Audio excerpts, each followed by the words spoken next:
area. That's what it is. I was just telling Kelly, you don't have questions on strategy. Okay. Are we good?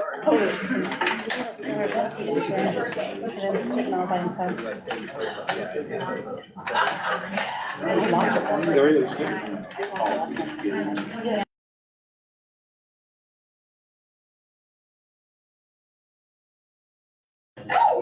Do you want to test to see if Ben can hear?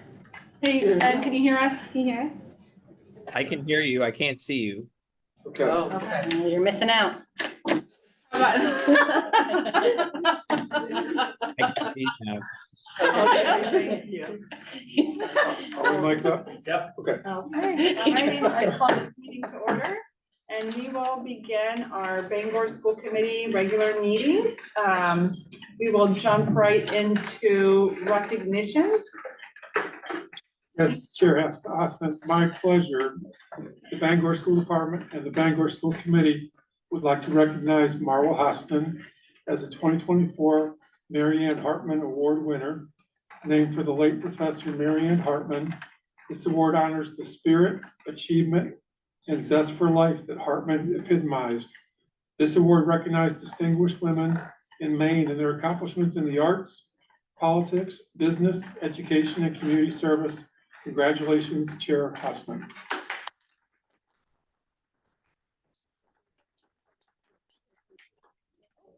Yes. Guys, come on. Oh, you added that on. I thought we were doing a speech. Sorry, should we stand in front of Ben?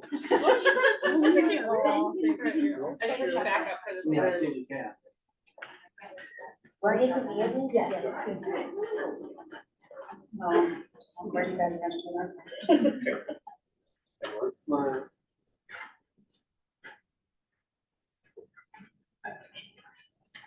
Thank you. Thank you. Congratulations, Maya. Thank you. He surprised me with that, you know, it was in the. Thank you. Thank you. Moving on, are there any adjustments to the agenda? Yes, I would like to pull policy JICA and JGD for further discussion with the policy committee. Okay, can I get a motion, please? Second. Any questions or discussion? All in favor? Okay, 7-0, thank you. So we move on to public comments, and as a reminder,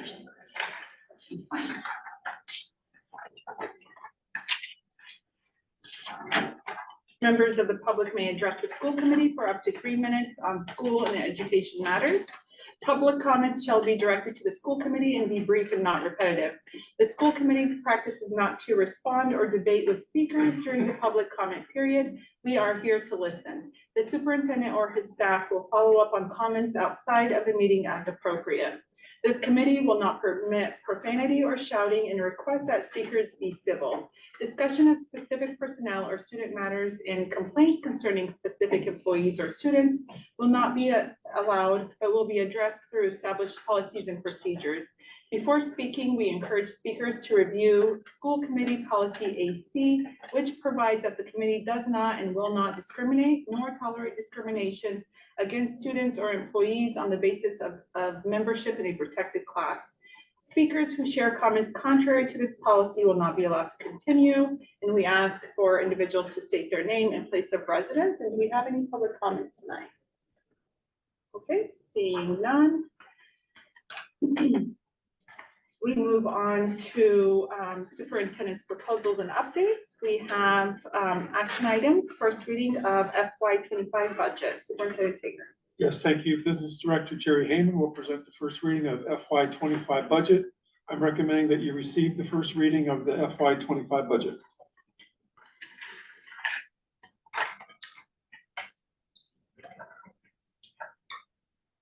Yeah.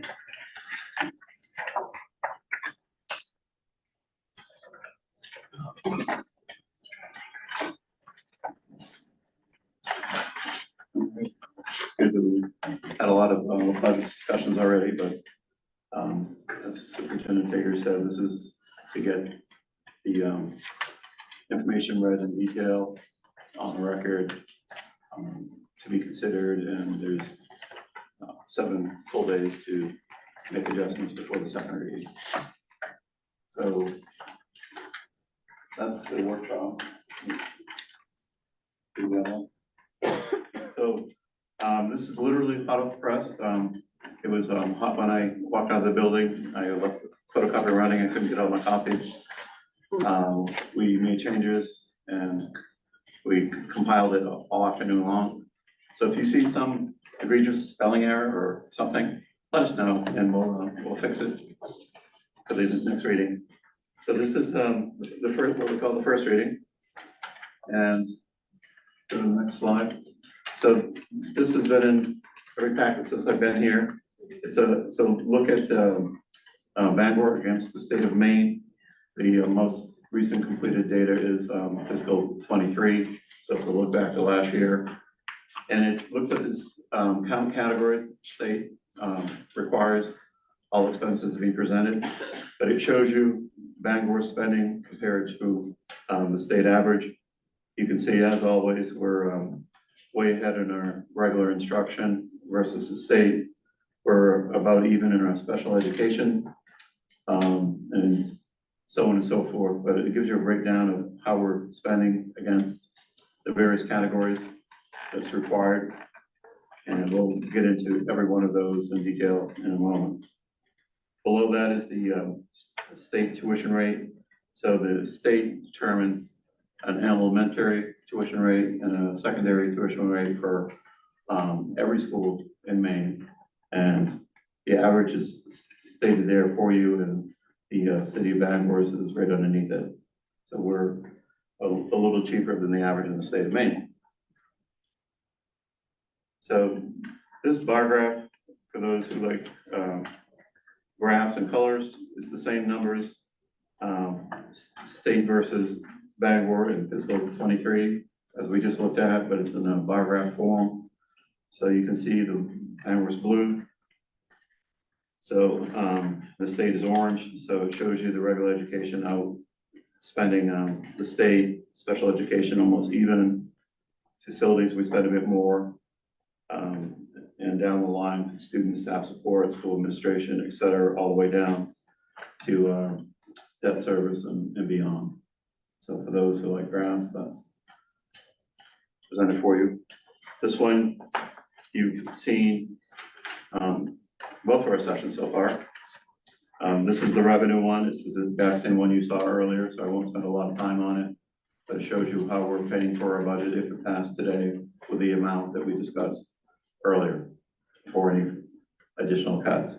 It shows the budget of $60,707,951, an increase of $4,208,799 for a percentage of 7.45.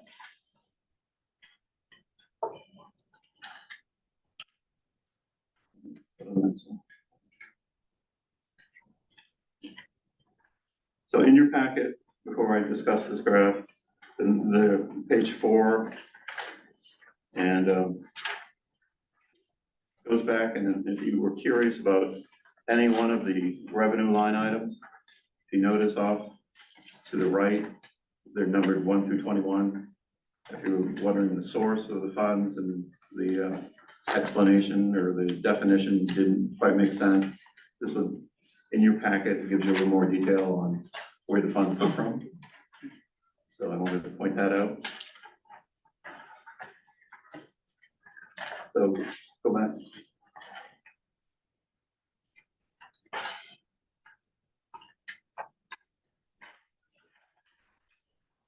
Okay. So this is a bar graph of how our budget is currently constructed, and it's in the categories that the state requires, and it shows the regular instruction. Oh, there it is. I got it. All right. So before we get into the bar graph, it's the numbers you've seen already before. Regular education all the way down through debt service and other, and the budget total is the same. The year-to-date increase is the same, the percentage is the same. This is a bar graph representation of those numbers, so it shows you clearly that regular construction spending paces everything. However, special education is coming along, growing leaps and bounds every year because of our student needs. Facilities, that's a direct result of our age of our fiscal plan and having 10 buildings to take care of. Student staff support, school administration, and down the line. I'm not going to read numbers in, but they're there for your review. And the first one on that bar graph was regular instruction. And what makes up regular instruction in the state of Maine's eyes? Regular instruction, of course, pre-K instruction, K to 2 instruction programs, other instructional programs, alternative education, English as a second language, or now it's called ML, and gifted and talented. So this is the regular instruction, the $25 million broken down by categories, a little more. I have notes on each one to talk about if you want to know any more detail. You just have to speak up, or we're going to probably skip over it tonight, but all the cuts and all the increases that you see here have been discussed in one manner or another twice already. So I can tell you what's in there if you'd like me to go through that.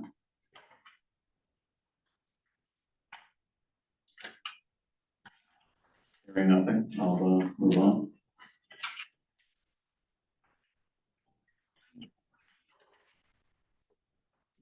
Bar with special education, of course, that's special education in the administration that goes with it. And this is the same special education total of $11,876,042. And this is the increase of $826,434. And obviously this is driven by our increase in teachers and ed techs that you saw on the very first page of discussion. So when we have 7 teachers and 9 ed techs, plus regular wage increases, that's what's driving the numbers here. The only other one that's growing any amount is tuition to regional program other, and that's funds that special education has to fund to other programming that when a child has to be sent somewhere for something that can't be done internally, and it does happen. Other instructions next, other instructions, co-curricular, extracurricular, other institutional programs, summer school, and post-secondary enrollment. That budget totaled $1,529,991. Very modest increase of $52,856.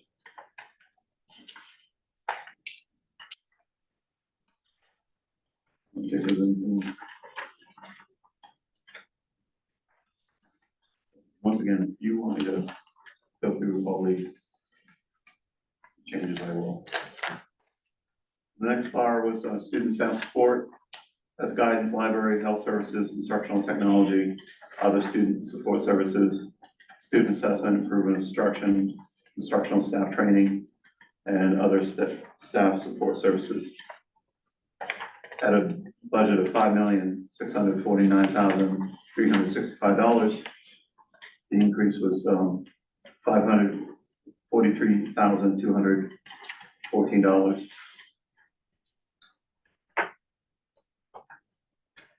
And most of that obviously was in salaries, but we do have some others.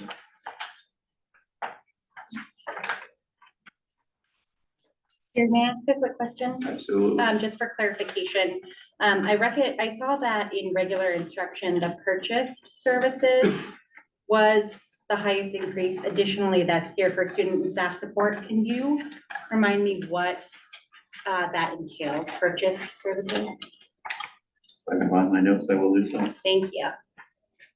I think I left them on my desk.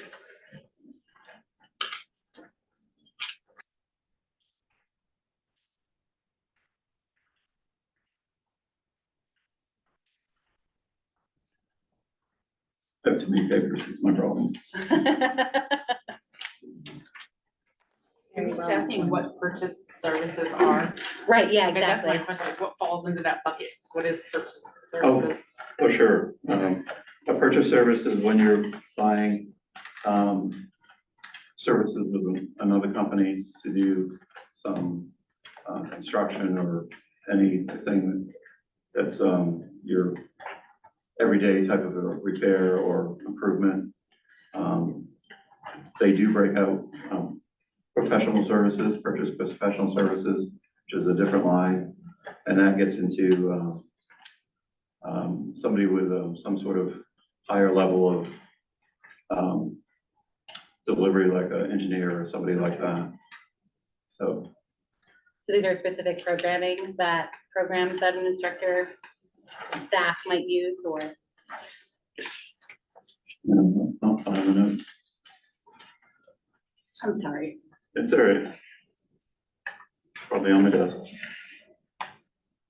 Yeah, I saw that repetition, so I would just be interested to know why those keep going up significantly, what they are.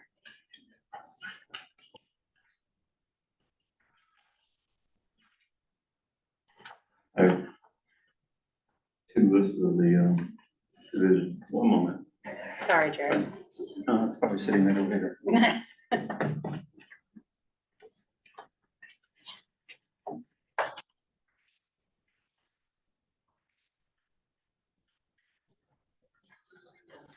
Oh. On the wrong side.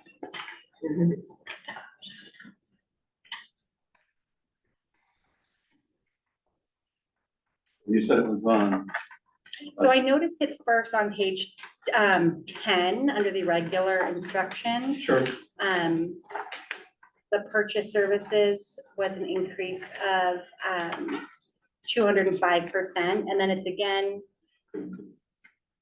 50% on the student and staff, and its system admin is 92%. I was just wondering what is encompassed in that, and are these programs that are being purchased by the teachers and staff to? No, so on regular instruction, the biggest cost is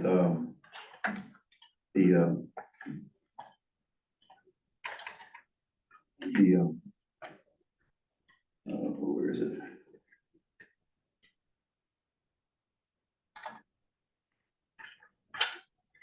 Let me go back.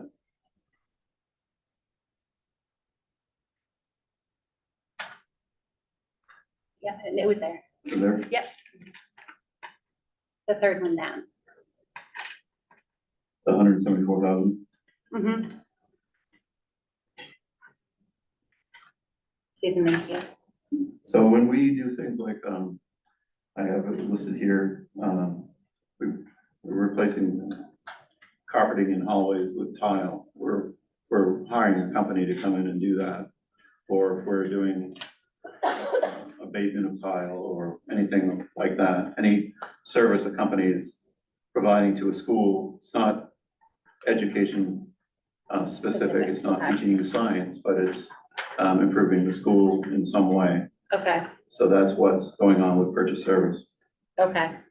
Would you say they're all sort of building specific and sort of maintenance? To the large degree, they are. So the other one was on student staff support. Mhm. Yeah, I think it's on all of them. Those were the ones that caught my eye. So the drivers and student staff support, because it has purchase professional services in it. IT is, budget is 77,500 for a new student information system. Okay, So that's, one of the, driving forces there. so that's like the online program that is being used for new student onboarding, is that what you said? Well, it's, I don't use it, but is it IC, is that what we use now Yep, for students? instead of Infinite Campus, it's Power School. Got it, okay, so these are programs that are being used by Yes. teachers, but, okay, thank you. Sure. Hey, Jerry, just to follow up on that, is it safe to assume that some of the things like the contractor work for doing tile abatement, that's all in line with inflation rates to products and services by the contracted organizations that we're working with? Is that why the rates are going up higher? Because I feel like that's like just services everywhere cost more, or are we just doing a lot more for the purchase service thing? Prices haven't stopped, Yeah, since COVID. Yeah. I just unveiled a bid today and I was not particularly happy with the amount. It was for basically, plumbing services where you'll see it in here several times, the, STEM rooms in this building are being renovated. Part of that is to, redo the water and sanitation lines throughout, several rooms downstairs and 6 or 7 rooms upstairs. And the plumbing bid was, we only received 2. 5 others refused to submit, and it was a very large number. However, we have rooms totally down to the cement. And in the cement, we've already burrowed in the cement 3 feet to get down to the level we need for some of the lines. So we're sort of reached a point of no return on that. And if I can, I refuse bids, and I have been.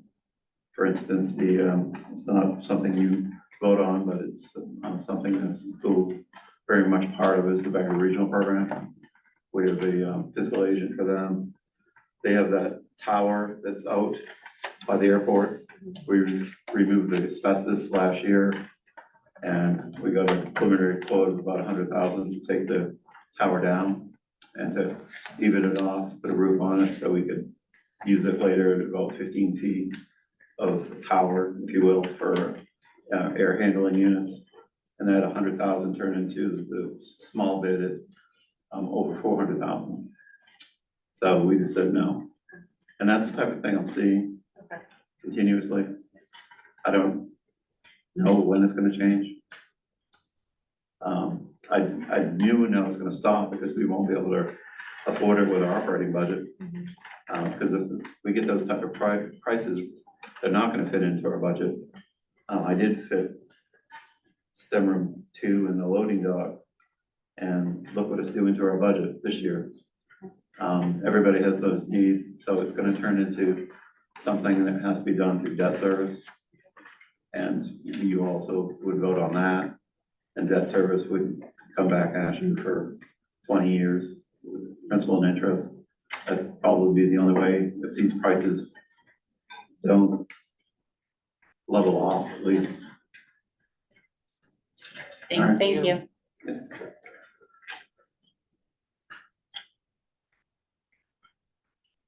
All right, I believe we were at school administration, and that's just like it sounds. That's the offices of principals, vice principals, secretary, and other staff to keep the places running. The budget there is $2,944,176, increase of $187,915. And now that I have my notes. The main drivers in the school administration increase was salaries of $90,000. That was 4.62%. That includes overtime for building checks that are required during the colder months of the year. And our health insurance went up in that particular area, 56,000. That might sound like a lot, but if somebody gets family coverage, that could be 2 people. So it's not a lot. Printing went up 12,000, and we budgeted 8,000 more for our graduation. That's what makes up the lion's share of that 187,000. Station. This is our buses and vans. It simply went up 4%, and that's based on the contract that we have currently with our vendor. So we have I believe, 2 more years on our current contract. It's 4% per year. So that's simply, that $83,200 increase is simply the 4%. Facilities maintenance, that's operation and maintenance plan, maintenance and custodial care, capital enhancement improvements, capital renewal and renovation when possible. We have a budget of $6,664,392, increase of $641,329. And not to be redundant, but we'll go through the points that make the change. Our security system, we purchased our Centerix security system a year and a half ago.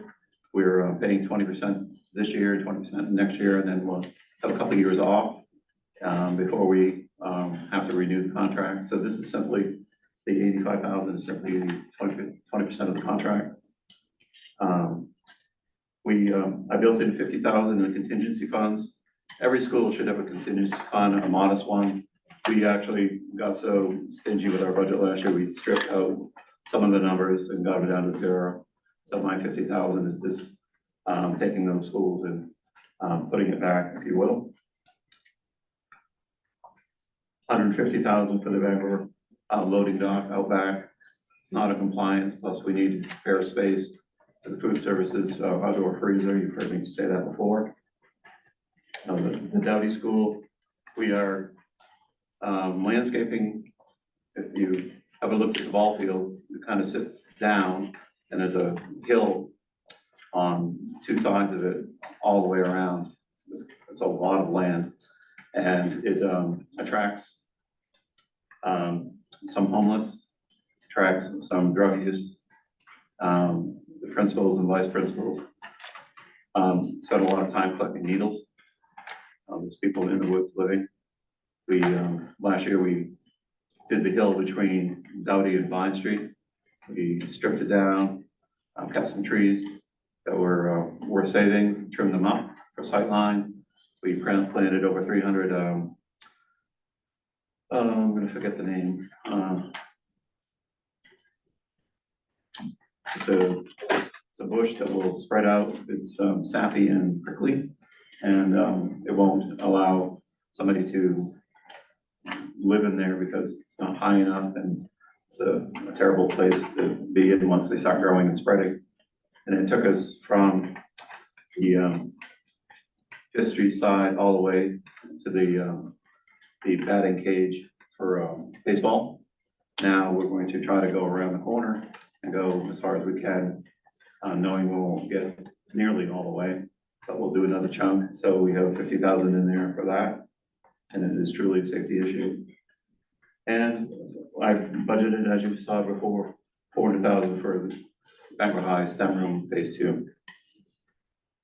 That's the, you add all those together, that's what drives the increase of 641,000. Debt service. You were nice enough to approve 4 recent revolving loan funds that we were successful applications with the State of Maine Bond Bank.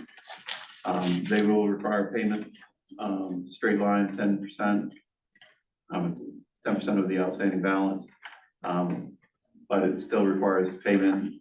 And 3 projects will require additional bonding to do the whole thing beyond what comes to the revolving loan fund.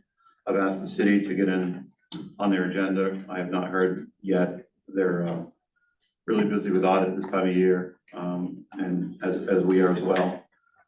But I hope to hear from them soon and get formal approval.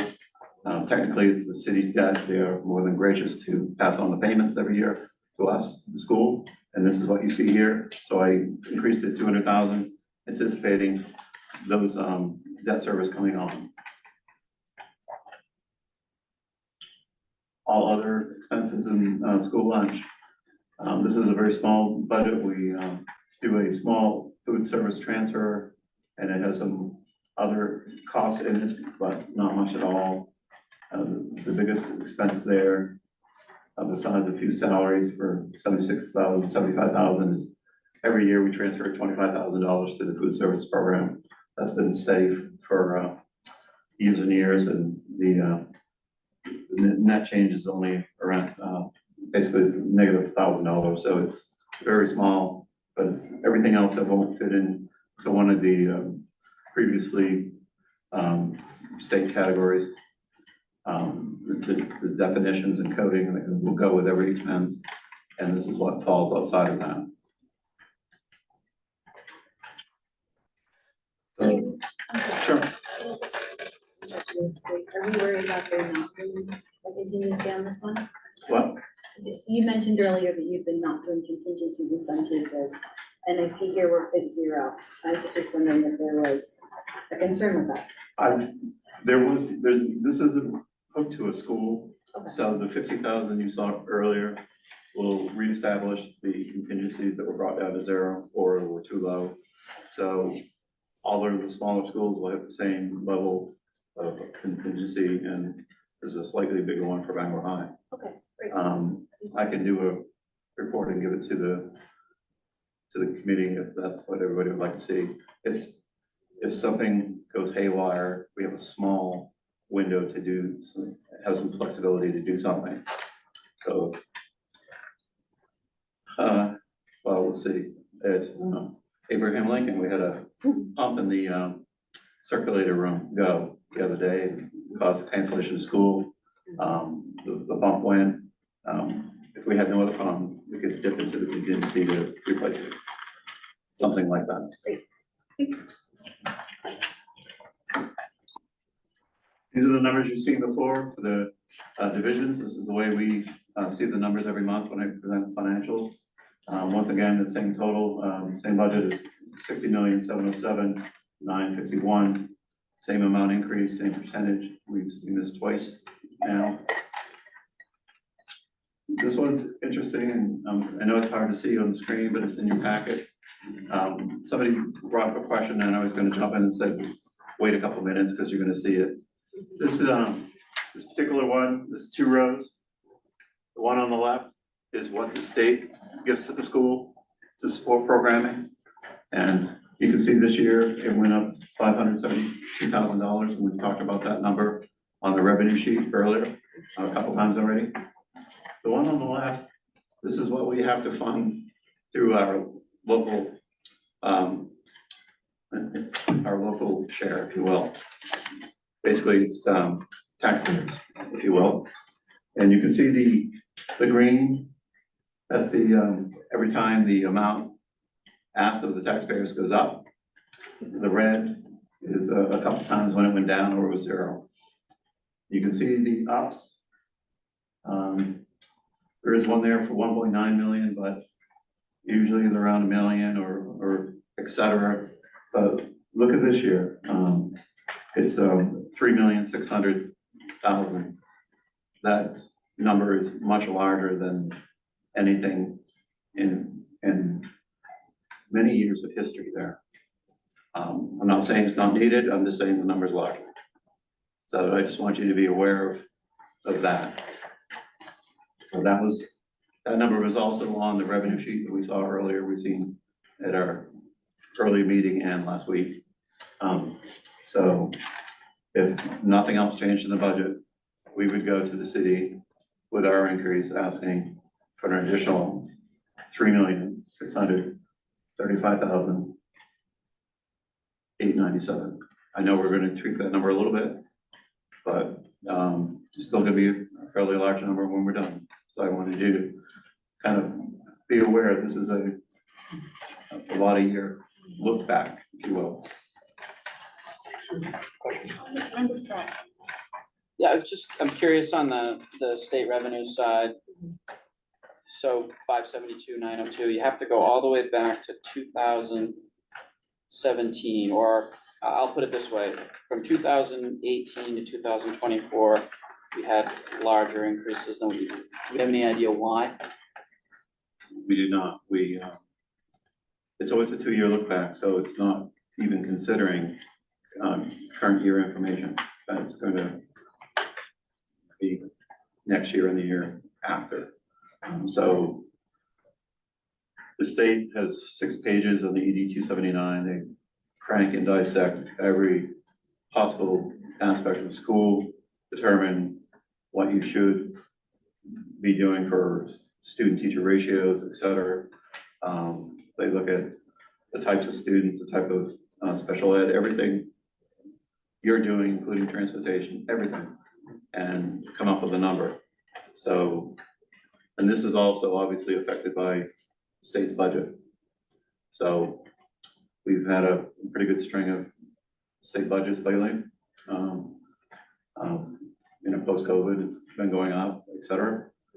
So I don't know if it's a trend statewide or not. You can go on, it's all public information.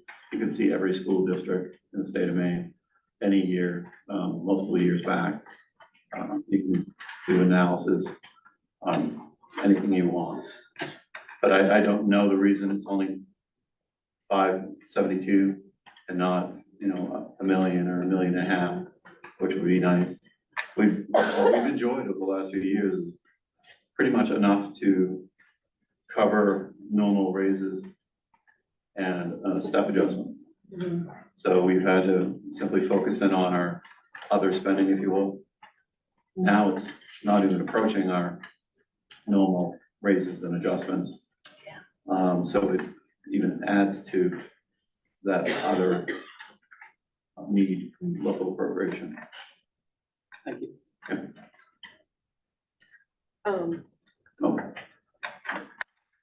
I was just gonna ask you, is there something that, could we get the number of, and I could probably just do it myself, but you're probably better at it. If that number, the state's revenue number was, in the same realm as it has been in the last 5 years, what our, local revenue increase would be? It is a 1-to-1 ratio, so if you had another million, the local would go down $1 million. So it's so the what if thing is easy to visualize. Yeah. So for example, it was compensatory or similar to last year, 2 years ago, that, it'd be $1 million more. And therefore we have $1 million less, to ask for the city. And what percentage would that make? So I know now we're at 7.45, how much further down that would make the increase? Just thinking in my head. It would go down $1 million, so I have to recalculate the percentage. And what you could do, I believe it was $152,000 I got the other day from the city. You divide the increase that you're asking the city by 152,000, and that tells you how many nickels you have. And before it was over 30, which is $1.50.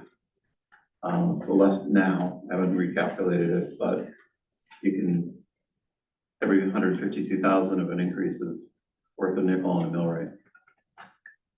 That's what they used last year. Could obviously adjust every year, but that's kind of a place to start. I did the math. You did? Yeah, it would be, the overall increase total would be 5.68 instead of 7.45. Wow. Thank you. So this does look at the state subsidy, and thank you very much, State of Maine. You can see the increases over the years. It's pretty much a nice upward curve. It is slowing down a bit in the last couple of years, but it's still going up. So let's be thankful for that. And you can see its highest point. I had to cut a few years off, but it was even lower on the left-hand side of the graph.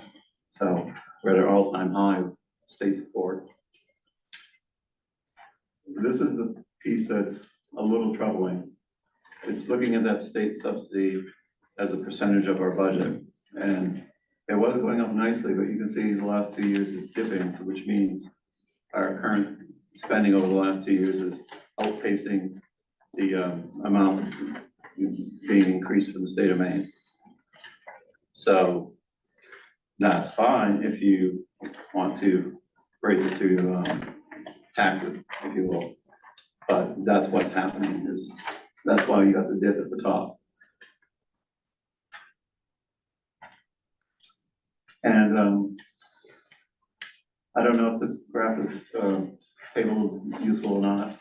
The previous superintendent has compiled it, so, you know, did it last year, do it this year. But it's looking at the charter schools and the amount of funding they've received over the last few years. This year it's over $32 million. And they have way over here, 2,687 students. So they have an increase of 1.6 million between them. And then mill rates is another fun one to look at, but sometimes deceptive. It can have an opposite movement based on the valuation of a tax base. So if your tax base goes up, you can probably say that your mill rate went down, but your tax bill could go up because your appraised value went up. But you can see where Bangor is. We're kind of in the middle. Orno's led the pack for a number of years, and Herman has been at the bottom for a number of years. Everybody keeps moving over Herman, so we'll see. But right now, the mill rate is 19.15. Sorry, Member Surratt. It's a very minor thing, but something seems amiss with the Old Town placement. Okay. 1770, but you've got, you know, Camden's 19. We can go back and check that for sure. We go online to see what's available, and some towns are very forthcoming with their mill rate. Maybe it's Others, just not ranked. Yeah, in order, maybe. It appears that they're ranked by, oh, I see what you mean. yeah, I just think it's out of, I think it's in the wrong spot. Oh, yes. Oh, yeah. He wants to research. We'll cut and paste that. You're right. Absolutely. I said it was a minor thing. No, You said This point out is- some. you can't believe how fast we put this together. So if that's the only thing you find, then good for us. But we'll fix that. Can we go back to the other slide? I want to make sure that I understand. This one or? Yes. That one? No, yeah, that one. So is this slide pointing out that, you know, all the charter schools together have less students than Bangor School District has, but they get more funding? Is that the point of this slide? I was trying to understand what the. I don't know Salt in the I don't know the intent of the slide, and that's why I. But it seems like that is true, that statement, that there is less students and more state funding. If you find this helpful, it will stay. It If does help. you do not Yes. find this helpful, It helps, yes. it will go away. Can we go right here? Exactly. And this is a 2-year time graph, so that's fiscal 24 and 25. You can see the wedge pieces, pretty consistent. As you saw earlier, the biggest, the yellow pieces are regular instructions, and special ed is kind of the pink piece beside it. And so they don't really change a whole lot percentage wise year to year. There is some trending over the years, but nothing substantial. And I'm not gonna read these tonight, but I will have to read them next week. At the end, if we have a budget that we're agreeing on, we have to read every one of the articles, and we have to vote on them in the affirmative.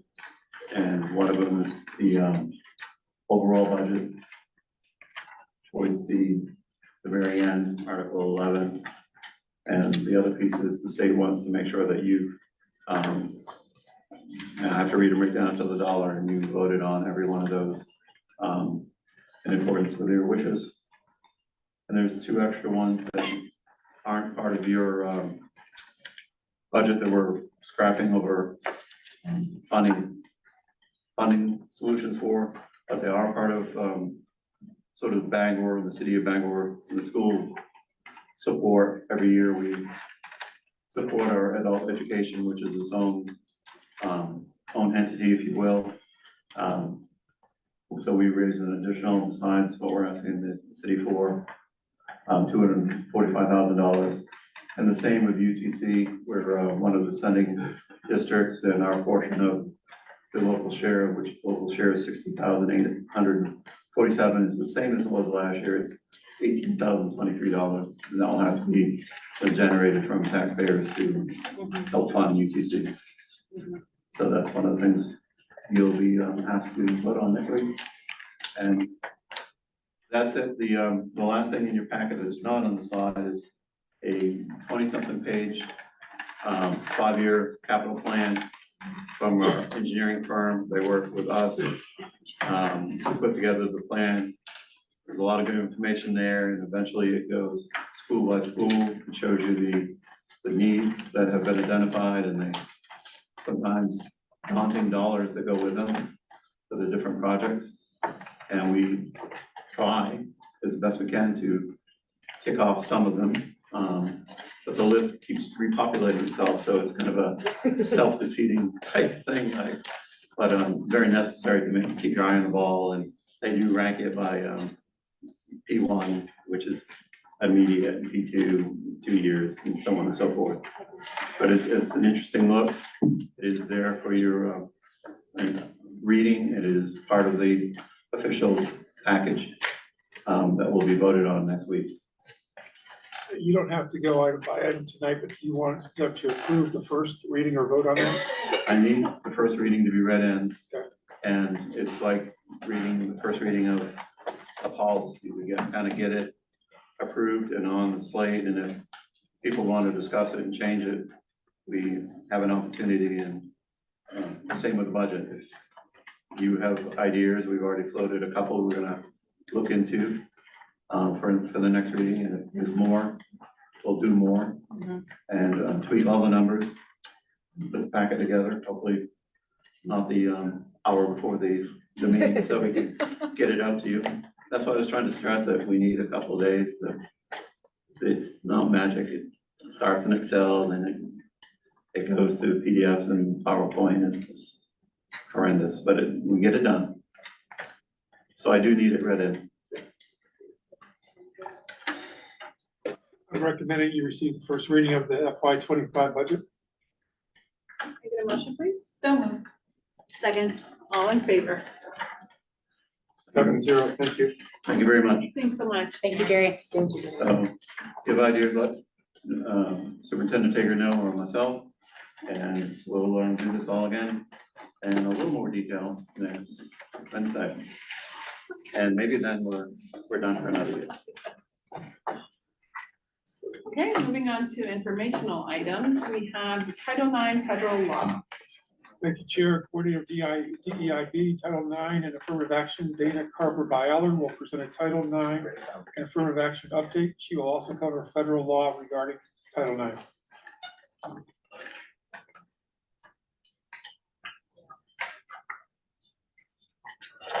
Good evening, everyone. I know you are really excited to hear about state and federal law at this point in the evening with snow coming in. So I will keep this broad level, and if you have questions, I'm happy to field them as well.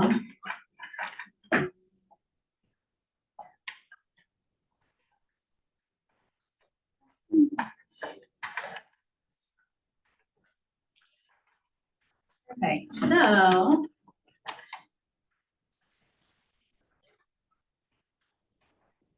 I thought it was helpful to sort of give the broad foundation for Title IX. Title IX was developed through the 1972 Education Amendments Act of the 1964 Civil Rights Act.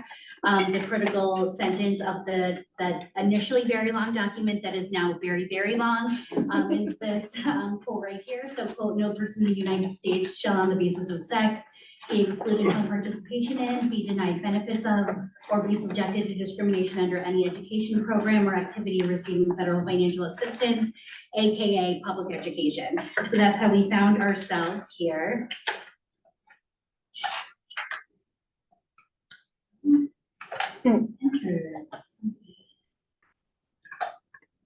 Clicker does not seem to want to work. You go to the next slide. Thank you. So I'm happy to also share these because there's a lot of text on them. But essentially, what is our obligation? Thank you. What is our obligation to investigate and under what structures?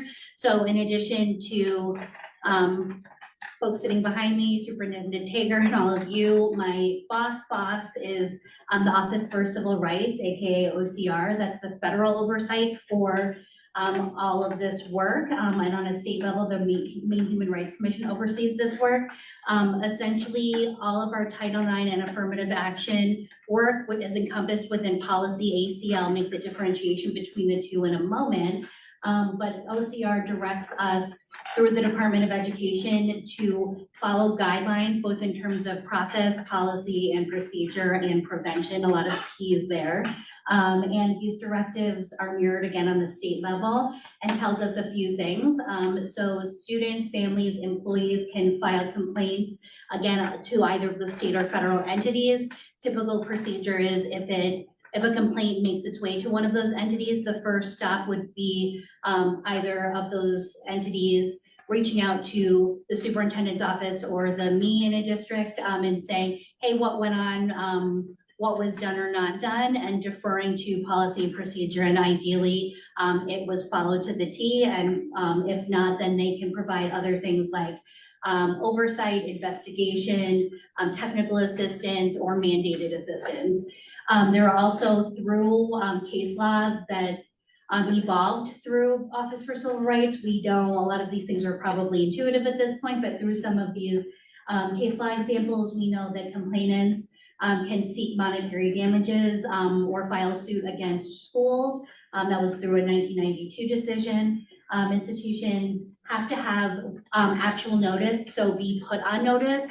Anytime a complainant, a student or a staff member or a family member makes known a complaint, we are officially on notice. And the biggest thing OCR looks for, both in oversight with higher education and K-12, is whether or not a district is exhibiting the idea of deliberate indifference, so not enacting the appropriate steps. And finally, districts are held to evaluating harassment using a multi-pronged standard to show both the responsiveness and the proactive approaches, whether or not the complainant is surrounding deprivation of access to employment or deprivation of access to education. What are our protected classes? They are listed within policy AC and listed here as well. This list is a combination of directives from state law, federal law, and school committee decisions. Most recently, hairstyle or texture was added through a school committee decision that just slightly predated the 130th legislature, enacted hairstyle and texture under what's commonly known in the news as the Crown Act in spring of 2021, if I remember correctly. So what is covered under Title IX versus affirmative action? Both Title IX and affirmative action under, again, that policy AC umbrella. Title IX covers the first three here, so sex, gender, sexual orientation. Initially, it was just on the basis of sex, that quote we heard frequently and hear often. Gender, sexual orientation, gender including gender identity and gender expression, and sexual orientation were both added subsequently, or perceived gender, sex, or sexual orientation. So things can get interesting really quickly. Also, in terms of what's covered under Title IX, has to be one of those first three things on the list. Has to be involved in a school setting, so physical, virtually, or impact school, has to meet a certain level of standard, and can be any combination of staff to staff, staff to student, student to staff, or student to student behavior. What is not covered under Title IX, and Title IX and affirmative action are simply the paths to get to the same answer to the same question, whether or not policy AC was violated. Title IX is the more complex procedural path. Affirmative action is more of a direct investigatory path. Affirmative action covers every other protected class identity listed on here in addition to the first three, and encompasses the first three if it does not meet the Title IX threshold. I know I'm speaking really fast, so please cut me off. Affirmative action also covers complaints outside of the US or under context under which districts don't have jurisdiction, like Title IX. So a good example of that, which is less common in K through 12, though certainly still happens, including, I'm thinking Humanities Academy here, study abroad programs. You can't pursue Title IX under a study abroad program, but you can address it through affirmative action. What is our obligation, whether or not you're looking at something through a Title IX lens or an affirmative action lens? We follow these sort of 4 steps every time. So how do we make sure we're investigating the claim, figuring out which path we're taking? We want to make sure we're immediately, non-punitively stopping any behavior that poses threats or concerns to safety of individual folks in our community or the community as a whole. We want to then, and this is 3rd and 4th, get into those more complex questions of climate and culture change that are harder to quantify and harder to answer, unfortunately. And where I would argue our DEIB initiatives really take hold. So how do we prevent replicating the same issues in the future, and how do we remedy those things moving forward to really reacclimate anyone negatively impacted by a complaint back into the school environment or work environment? A couple of considerations, and I kept this as broad stroke as I can. So procedurally, all of our administrators receive complaints and then pull in the appropriate AC staff. Immediate safety concerns, medical questions are assessed first, and then beyond those immediate needs, there's really a process laid out within policy AC to hold on next steps of an investigation until myself or another policy AC colleague works out making sure we're following the letter of the law and the letter of our own policies. Additionally, this is a really important part. It feels profoundly counterintuitive to best practice, what all of us learned in school and what we would necessarily want, but we cannot promise anonymity or even confidentiality within Title IX or affirmative action, but especially Title IX within the current regulations, but try to account for that as much as humanly possible. Policy AC, not retroactive, that gets districts in significant trouble with OCR, the Maine Human Rights Commission. So it's really best practice to rule out policy AC than retroactively try ruling it in.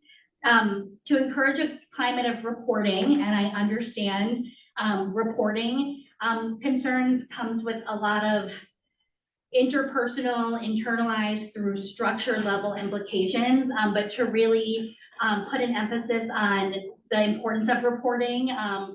We really try formulating all of the trainings that we do around, we take complaints seriously. We would much rather rule something out than find out later we needed to rule it in.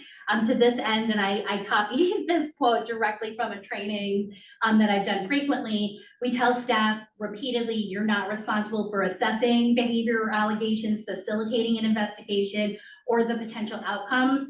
What every single one of us is responsible for is handing off any discrimination, harassment, or bias concerns to the appropriate staff. We also have referral and supportive measures that look very differently depending on the age and the role of the complainant, who is the person bringing forth a complaint. And we make sure that those safety and supportive measures are in place from the get-go, not only when we get to the end of a complaint. This is also a really important piece that I think as Title IX and affirmative action complaints have been more prevalent, higher profile in regional, state, national news. This is really important. We are gone are the days of calling law enforcement and handing it off. That's a criminal and at times civil investigation process. Criminal investigations into any of these complaints does not absolve the school department or any school department of pursuing them through a designated policy AC person. That looks like an administrative investigation. So as wild as it may seem, it's entirely possible and does happen that you can have a civil, a criminal, and an administrative investigation happening concurrently. What that looks like in terms of overarching needs and communication and collaboration is challenging, but it can and has been done. What is next? The current regulations we are working within are the 2016 Title IX regulations that were established through the Trump administration. We are up to the third and hopefully final missed deadline. They were in the Biden administration, Title IX regulations were supposed to come out initially October, then January. Now we're into March, not looking too hot, but maybe it's at the final rulemaking stage. The Department of Education initially, when there was an open period for here are the Title IX regulations, comments please. They received over 240,000 comments from certified folks in the field. So having to adjust based on that has made for a bureaucratic process. But ideally, by the end of this month, potentially May, these are the broader stroke things we can expect to see. It's a pendulum swing. Every presidential administration makes slight adjustments to Title IX. Conversation for another day, but the 2016 regulation changes were the most seismically different, both in terms of process, procedure, impact on both parties that had been seen since 1972. So the Biden administration regulations are still aligned with that, but sort of scaled some of the processes back to the previous iterations. The big difference that is important is there's more of an expedited process in terms of investigations. Right now, with the current regulations under Title IX, the absolute fastest that a Title IX investigation can be completed is 25 days. And that's if everything is going very, very quickly. Moves away from 25 days and can theoretically be completed in a much faster way that I know the folks behind me and in front of me would prefer. However, we can expect a caseload to dramatically increase in that the current regulations to meet the threshold for Title IX, the behavior in question has to be 3 different categories of assessment, and it has to meet all 3. So it has to be A plus B plus C are all present to necessitate Title IX. It's moving under these new regulations from and to or. So it only has to check off A or B or C. So while the process will be shorter, we can expect much higher quantity. So we will cross that bridge when we come to it. I'm just gonna table that one there.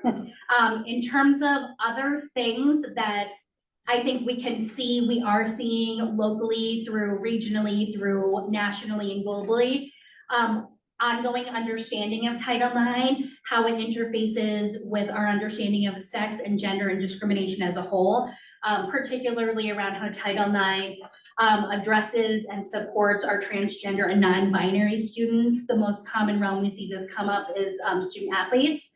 Additionally, how we keep focusing on prevention and support and those bigger climate culture questions that we all have, alongside discourse that we see in, dare I say, politicizing DEIB work.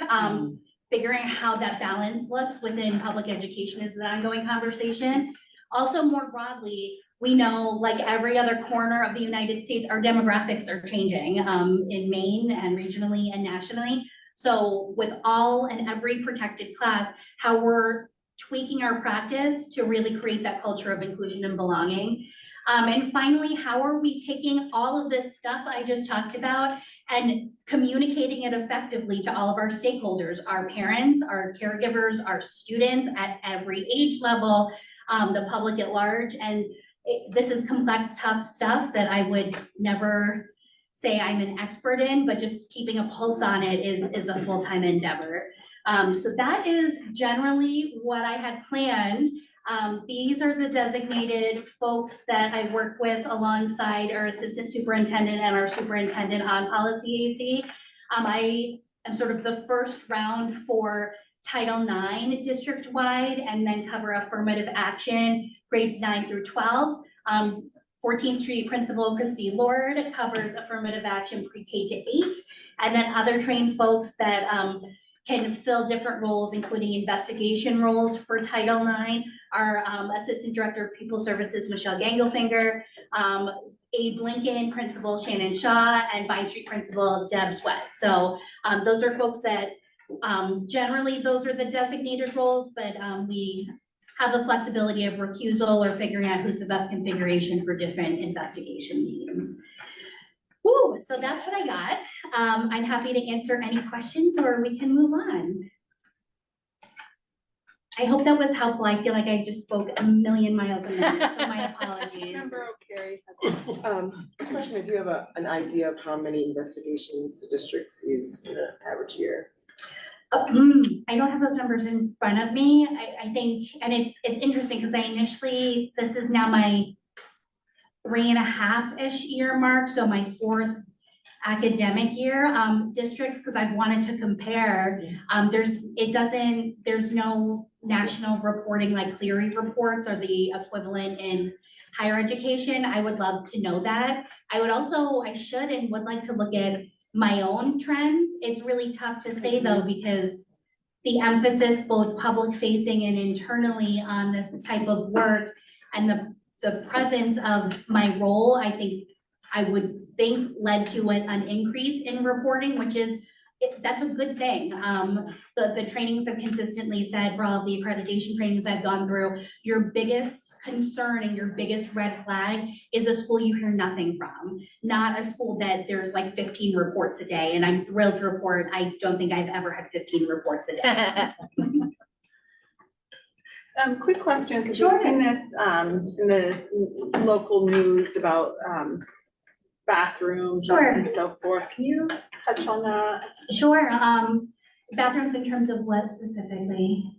Just want to make sure I'm understanding the question. With our trans students Sure. and so forth, and just everything in the news in regards to Title IX. Sure, so in terms of Title IX and affirmative action, what state and federal law tells us is all students have the right to access facilities, so changing facilities like locker rooms and bathrooms that align with their gender identity and or sexual orientation. So in compliance with state and federal law, that's very much what we ascribe to through our own policies, policy AC being one of them. Taking a step back, I think what we know as well, transgender students are an incredibly high-risk, vulnerable population for really negative outcomes, and having a closely tethered, supportive school environment is the best antidote to that.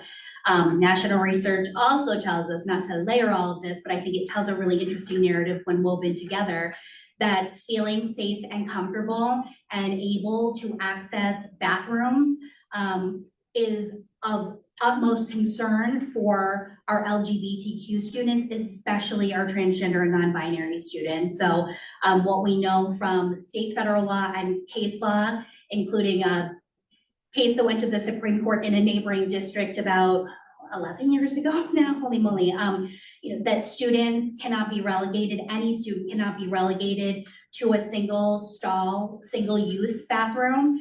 Students can use congregate bathrooms and should be encouraged to use congregate bathrooms for compliance and everything from ADA compliance to feeling comfortable with sex and gender. And there's nationally no increase in instances of unsafe or harassing behavior by allowing transgender or any LGBTQ students to access the bathrooms that best align with their identity. Thank you. Any other questions? Thank you. Thank you so much. Thank you. Thank you. Okay, moving on to Superintendent's Academic Excellence Award. Yes, thank you. Every year, the superintendent of schools recognizes our highest achieving scholars in the senior and sophomore classes. These students elect to take the most challenging academic courses that we offer and maintain a grade point average that is outstanding. For seniors who are announced tonight, a minimum of 10 honors and or advanced placement courses must be taken with an overall average GPA of 4.0 or higher. This award is added to college university applications and is recognized at graduation. 35 students will receive the Superintendent's Academic Excellence Award for 2024. Assistant Superintendent Kathy Harris-Medberg will read the names into the record. So you've had a whole lot of heavy stuff, and now this is something that you can really feel like, yeah, really good stuff. So I am pleased to present the 35 Bangor High School seniors who have earned this highly prestigious Superintendent Academic Excellence Award for 2024 representing 13.7% of the senior class. This year's recipients have taken an average of 16 courses, the AP or the honors courses, with a high of 22. The average GPA was 4.4, with the highest GPA topping out at 4.9. All students will receive a certificate at the Academic Awards evening, an honor stole with the word Superintendent's Award to be worn during all graduation ceremonies, special recognition at the graduation graduation exercise booklet, a photo of the students displayed at the Bangor High School and in the superintendent's office, and a note of recognition communicated to all institutions of higher education to which the students have applied. This award truly represents a high level of academic achievement. The 2024 recipients in alphabetical order are Serena Anderson, Eve Breedlove, Andre Brosman, Stanley Carter, Sedona D'Alessio, Jack Earl, Quentin Gabe, Nuthi Ganesh, Jada Grosjean, Seamus Haggerty, Cameron Harvey, Jackson Haskell, Preston Henry, Gabrielle Sikvis, Sophia Sikvis, Evan Malone, Sophia Mazzarelli, Catherine McCarthy, Osiso Maake, oh, practice that one too.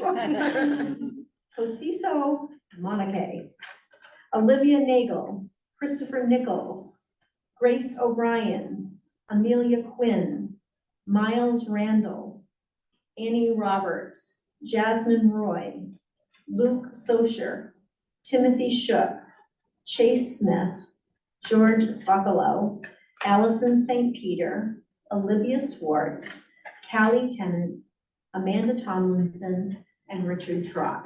And thanks to Dr. Butler for helping me with the practice of the names. Well done. Congratulations.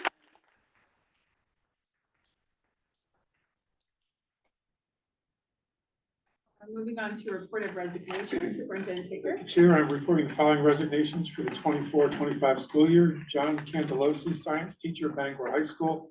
Ashley Thornton, special education teacher, Bangor High School. Thank you. And then report of retirement. Yes, Chair, Carolyn Mardosa, grade 2 teacher, Abraham Lincoln School. Thank you. Moving on to business action items, we have action items. We have the minutes of the regular meeting of March 14th, 2024. I'm recommending approval of the draft minutes of the March 14th, 2024 regular school committee meeting. Can I get a motion, please? Someone. Second. Any questions and or comments? All in favor? 7-0, thank you. Next, we have personnel. We have extra duty assignments. I'm recommending approval of the following extra duty assignments for the 2023-2024 school year. James Strout, first year A baseball coach, James F. Dowdy School. Chris Levy, first year B baseball coach, James F. Dowdy School. Can I get a motion? Someone. Second. Any questions? All I'm in favor? abstaining from this. I'm abstaining from this, just a professional relationship with one of the applicants. Okay. Thank you, so 6-0-1. Next, we have second readings of revised policies, and if we can take them all together, except the ones that we pulled out. Yes, we pulled JGD and JICA, so I'm recommending second reading of revised policy. Revised policy JFHA, complaint procedure for persons with disabilities. Revised policy JG, student discipline. Revised policy JGE, expulsion of students. Revised policy JHB, truancy. Revised policy JHCB, life-sustaining emergency. Revised policy JHCD, administering medications to students. And revised policy JHD, suicide prevention.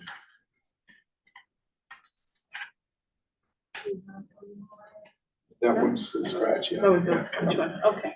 Can I get a motion, please? Someone. Second. Any questions, comments? All in favor? It's 7-0, thank you. Next, we have donations that will be read by member Luciano.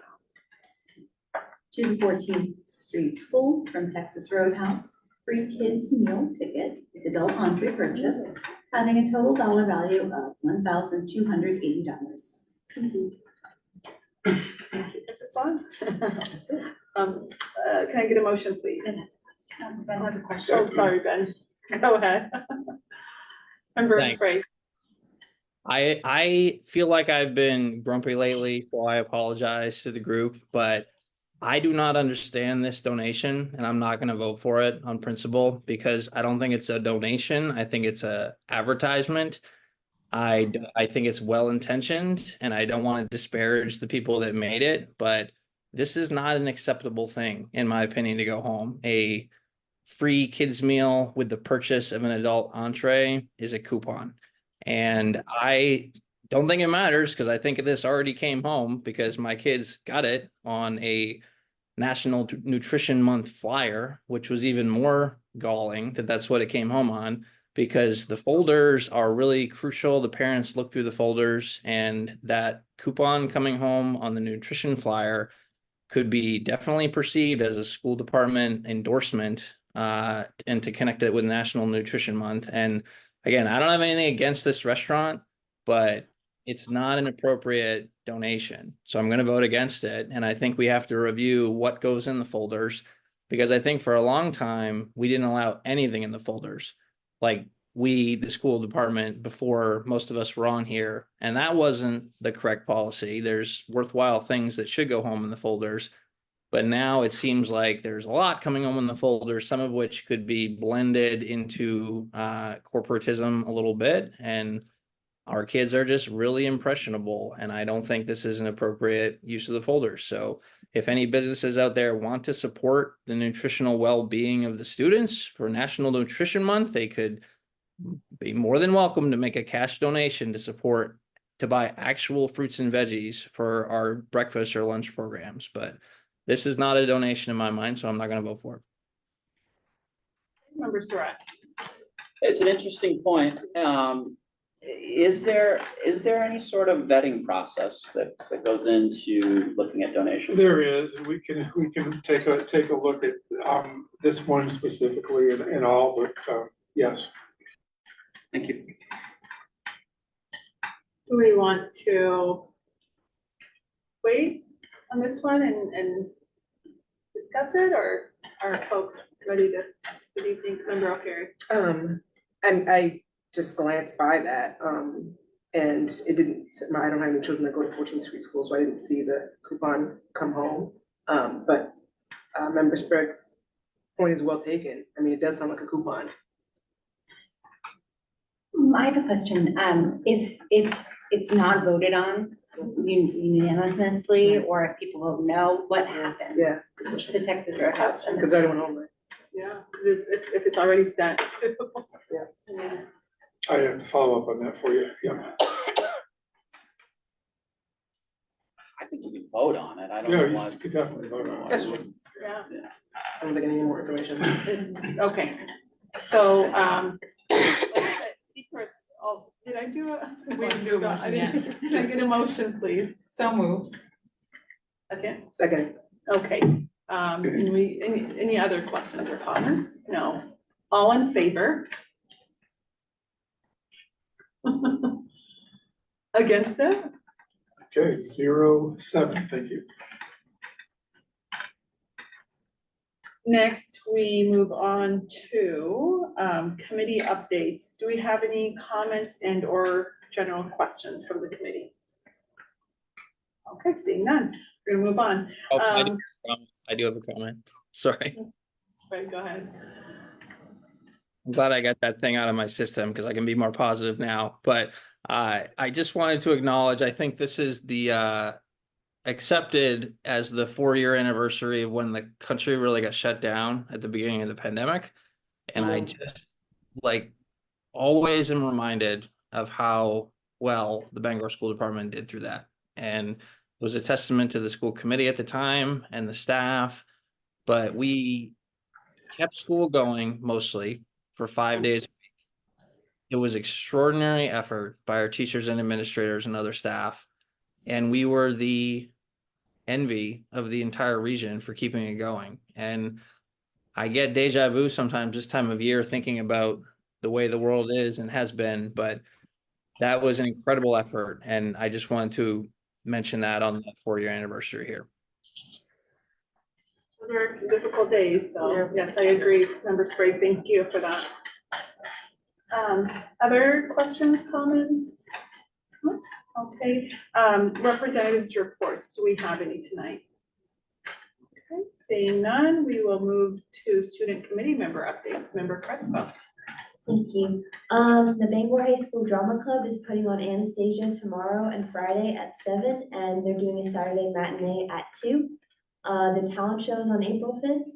NHS has an informational meeting March 27th at 7:30 before school, and applications are now open to juniors and sophomores this year. The sophomore class is also putting together a craft fair, which is this Sunday at Bangor High School. Admission is $2 or 2 non-perishable food items. There's still space available for potential vendors, which is $30 for the space or 15 for students. The SAT is being offered at Bangor High School April 10th, and spring sports are having their tryouts throughout the next few weeks. Thank you. Excellent. Thank you. I do have a question, but I'll wait until the end about something you mentioned. So information items, we have several important dates. Wednesday, March 27th, 2024, regular meeting, 7 p.m. right here in the library. Wednesday, April 10th, 2024, regular meeting, 7 p.m., Bangor High Library. Wednesday, April 24th, 2024, another regular meeting, 7 p.m. here in the library. And Wednesday, May 8th, 2024, regular meeting, 7 p.m. here in the library. Any other questions, comments? No? I did have a quick question about the NHS. I did hear today from my daughter that it is open to juniors as well. And she was like, no, it's not fair. So I was just wondering why or how this change came about. Just curious. I also had that same question. Oh. I'm a little jealous. I know she was jealous too.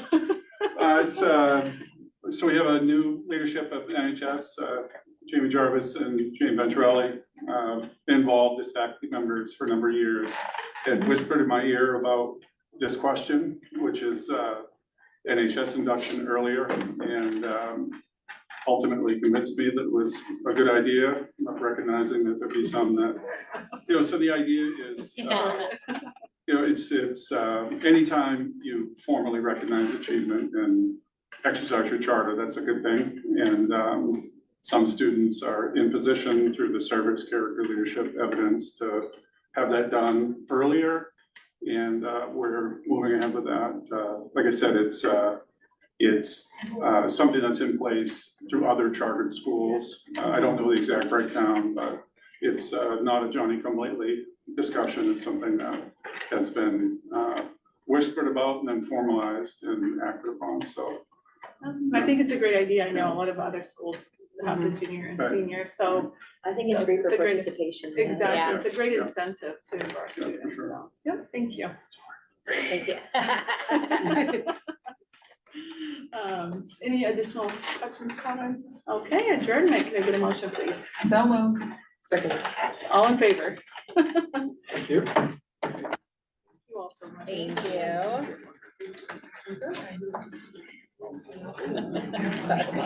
you.